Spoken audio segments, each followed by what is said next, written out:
Good morning po, good morning mga kabengbeng sa mapagpalang araw po sa ating lahat. So another day, another unit na naman po ang ating susubukan nating grouping test for today.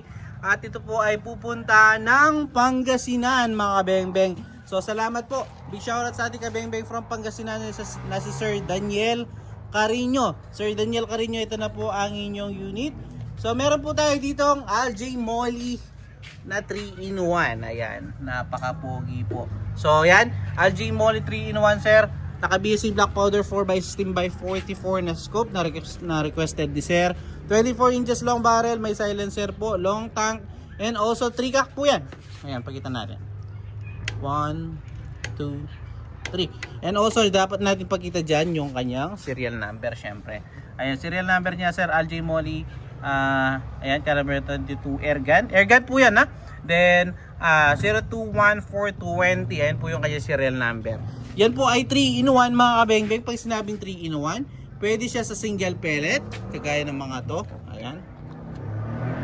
Pwede siya disabog. Pag sinabing disabog mga kabengbeng, hindi yung live no. Yung meron siyang kapsula na doon natin ilalagay yung kanyang mga bulitas. Pandisabog mga kabengbeng, tapos hangin pa rin yung matutulak doon sa ating mga bulitas. Tatagalin lang itong inner barrel at silencer, pwede siyang pandisabog. And also pwede rin po siyang pantiksay, kaya 3-in-1 no. So ito Sir Daniel Carino, ito na po ang inyong unit. So ito po yung kanyang serial number again, 021420, para ma-sure nyo sir na itong ating susubukan ngayon ang makakarating sa inyo. So yun po yung ating steel plate. So test natin mga kabengbeng, grouping test natin para makita ninyo na okay, tumama po bago natin padala no.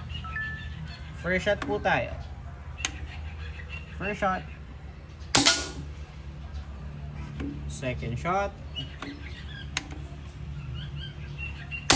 Kaganda, tumama siya. Pangatlo. Ayan, zoom natin mga kabengbeng. Pangatlo. Pang-apat, napakaliit ng groupings.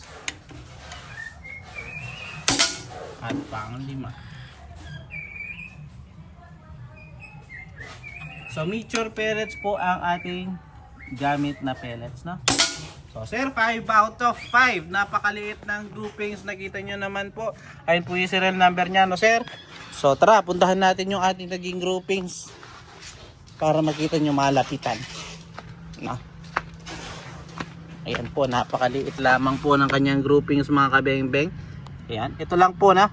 Ayan, ito ay dati na ipintura pa po yan. Ayan. Ayan lang yung kanyang groupings ha. So ayan. Grabe, kaliit. So salamat po mga kabengbeng again. Peace out po.